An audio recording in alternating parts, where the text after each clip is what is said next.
வண்டலூர் மீஞ்சூர் வெளிவட்ட சாலையில் பைக் சாகசத்தில் ஈடுபட்ட 3 இளைஞர்கள் கைது செய்யப்பட்ட நிலையில் இதுபோன்ற பைக் சாகசத்தில் ஈடுபடுபவர்கள் மீது கடுமையாக நடவடிக்கை எடுக்கப்படும் என ஆவடி காவல் ஆணையர் சங்கர் எச்சரிக்கை விடுத்துள்ளார்.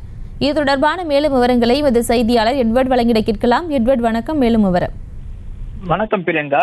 மீஞ்சூர் வண்டலூர் வெளிவட்ட சாலையில இளைஞர்கள் சிலர் அடிக்கடி பைக் சாகசங்களிலும் பைக் ரேஸ்களிலும் ஈடுபடுவதாக ஆவடி காவல் ஆணையருக்கு தொடர் புகார்கள் வந்தவண்ணம் இருந்தன. இதனைத் தொடர்ந்து ஆவடி காவல் ஆணையர் சங்கர் உத்தரவின் பேரில் இதனை கண்காணிக்க போக்குவரத்து புலனாய்வு குழுவினரின் ஒரு அமைப்பு ஒன்று உருவாக்கப்பட்டது. இதனைத் தொடர்ந்து சோழவரம் அருமந்தை ஆகிய சில இளைஞர்கள் பைக் சாகசங்களில் ஈடுபட்டு வருவதாக போக்குவரத்து போலீசாருக்கு தகவல் தெரிவிக்கப்பட்டது. இதனைத் தொடர்ந்து சம்பவ இடத்திற்கு செங்குன்றம் போக்குவரத்து புலனாய்வு போலீசார் சென்ற நிலையில அங்கு இளைஞர்கள் பைக் சாகசங்களிலும் பைக் ரேஸ்களில் ஈடுபடுவது தெரிய வந்தது. இதை தொடர்ந்து அவர்களை மடக்கி பிடித்த போலீசார் அவர்களை காவல் நிலையம் அழைத்து விசாரணை மேற்கொண்டனர்.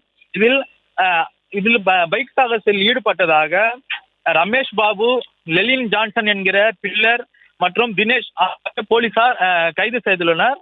அவர்களிடம் விசாரணையில் அவர்கள் இதே திருவள்ளூர், புழல், செங்குன்றம் உள்ளிட்ட பகுதிகளை சேர்ந்தவர்கள் என்பதும் இவர்கள் பல்வேறு இடங்களில் சாலைகளில் பிரதானமாக பொதுமக்கள் செல்லக்கூடிய சாலைகளில் சாகசங்கள் ஈடுபட்டதும் தெரிய வந்தது. இவர்களிடம் செல்போன் மற்றும் அவர்களது இருசக்கர வாகனங்களை பறிமுதல் செய்த போலீசார் இதுபோன்று பொதுமக்களுக்கு ஆபத்தை ஏற்படுத்தும் வகையில் சாலைகளில் சாகசம் செய்யும் இளைஞர்களை மீது கடுமையான நடவடிக்கை எடுக்கப்படும் எனவும் காவல் ஆணையர் சங்கர் எச்சரித்துள்ளார். அது மட்டுமின்றி அவர்கள் பல்வேறு இடங்களில் சாகசங்களில் ஈடுபட்ட வீடியோக்களும் தற்போது வெளியாகி அதிர்ச்சி ஏற்படுத்தியுள்ளது. பிரியங்கா, செய்திகளை உடனுக்குடனும் துல்லியமாகவும் தெரிந்து கொள்ள சப்ஸ்கிரைப் பண்ணுங்க.